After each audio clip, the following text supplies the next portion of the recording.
Yeah, I agree with Starfire.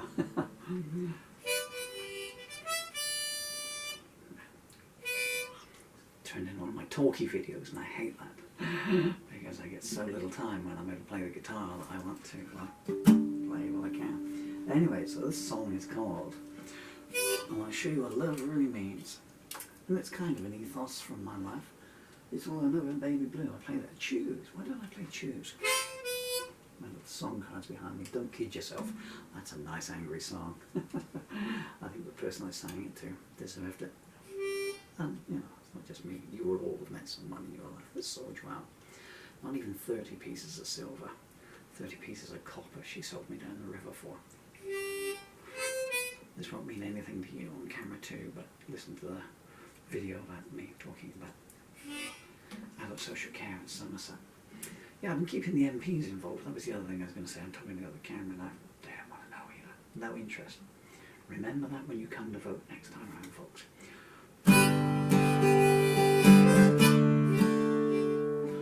Just trying to work out another arrangement. I might try a slow version.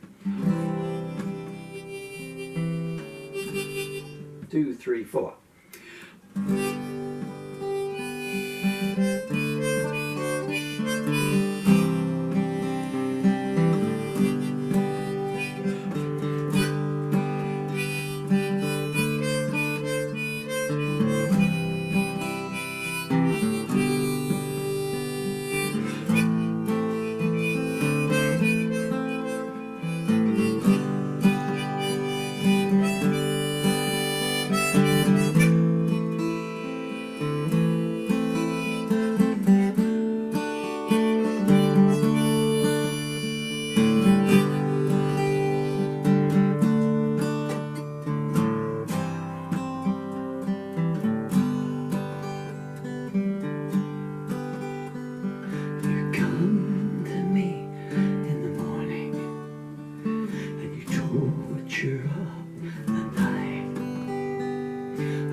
Because the words never come right. I didn't know what I was feeling.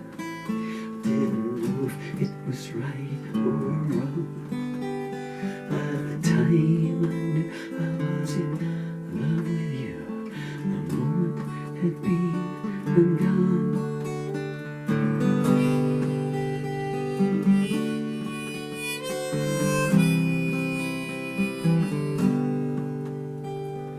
Tried to keep you at a distance, but I wasn't strong enough to succeed. I didn't want you shot by rumor mongers whose hearts are full of evil deeds. I was already dead when you met me, and you brought me back to love. But the circumstances kept keeping us apart. It's been like living on the edge of a knife.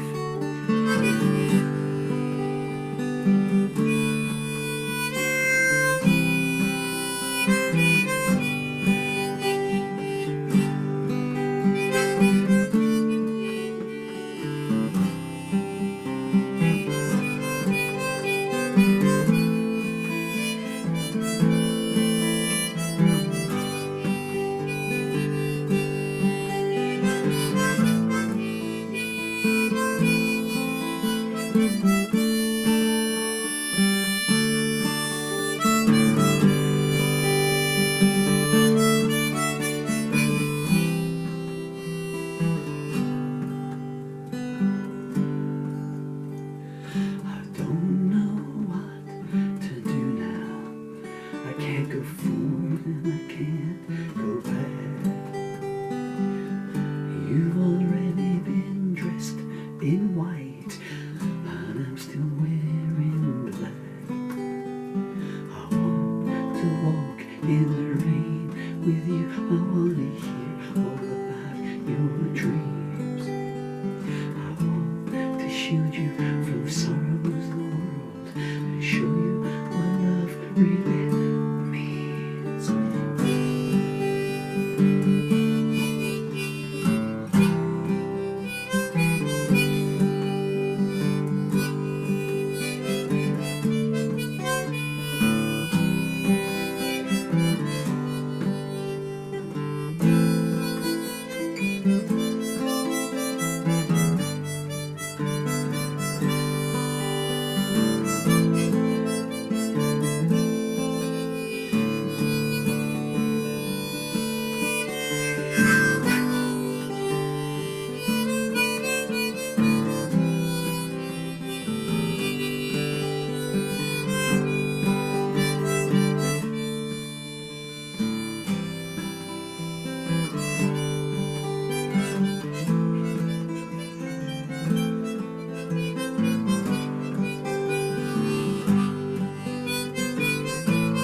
I threw myself out. I could see myself bubbling around in the viewfinder. The reason is because I have a very limited amount of leg muscle left, and to do these standing things, so you can't see there's a walking frame behind me, so I lean back into that. I've got leg braces on,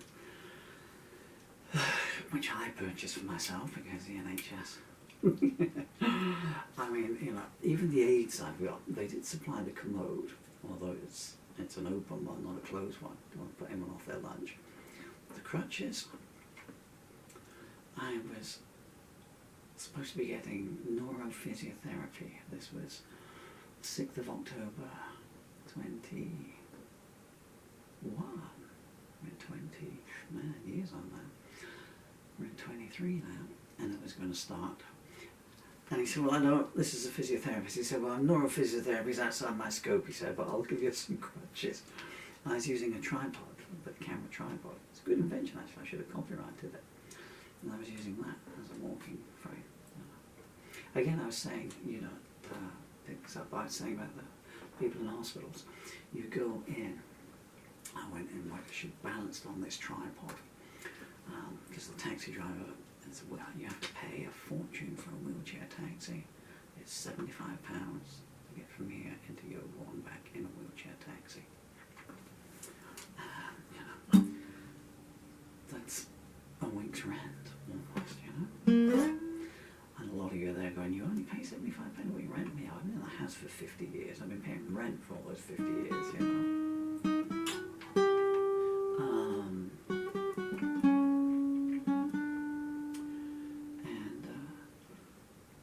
I'm thinking two people in particular here, but it applies to all of them. They have the volunteers and they have the very junior reception people there, you know, and they're junior in their job title, but not in their humanity.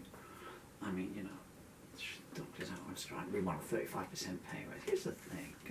Anyway, I was going to say, so these people, just amazing. And the humanity, not just to me, although I'm speaking firsthand on this experience. You see, and they come on, let me get you a wheelchair, and someone said, yes madam, and they stopped and they wheeled you down into the x-ray. As it was that time, the first time, the second time was speech and language therapist. And the third time, in fact, was to see the neurologist. This is England for you. My then GP wanted me to be seen by a different neurologist than the one that had diagnosed me. They all refused. They said, no, you've got to see the original one. Again. And I beg everyone, taking a voice recorder with you, if you saw what was in the report that I got back, and then you listen to the audio recordings on it, you think this guy should be sectioned under the Mental Health Act, or in jail. You see that they take out the bits that is pertinent to their career. I was going to go on to something else then. Oh yeah, I mean, just that was it at the very start. And the report said when I came in, Mr. Murphy was asleep in the waiting room. I was unconscious. I'd fallen out of the wheelchair. I blacked out because I suffer from these blackouts, you see, because I had a ischemic heart condition, which they now seem to be denying. But I mean, I've had it. I was diagnosed with it in 1966, and it's, you know, so it was on my record from 1966. It was the reason I couldn't get into the RAF. It's on my army medical record in the 70s, and I only just scraped in, you know, had I not been going into intelligence, then the army would never have taken me, you know. And, the first time a gun goes off, you'll have a heart attack and go. I think the army pension in those days was like 8p or something, you know. Good old Napoleon it was. Have I got any tape left to do tomorrow?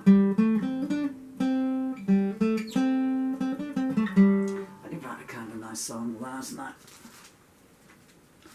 I don't really want to do this on the tape, but I've probably talked so much there now. I'm going to have to come across and have a look at what it says on the clock now.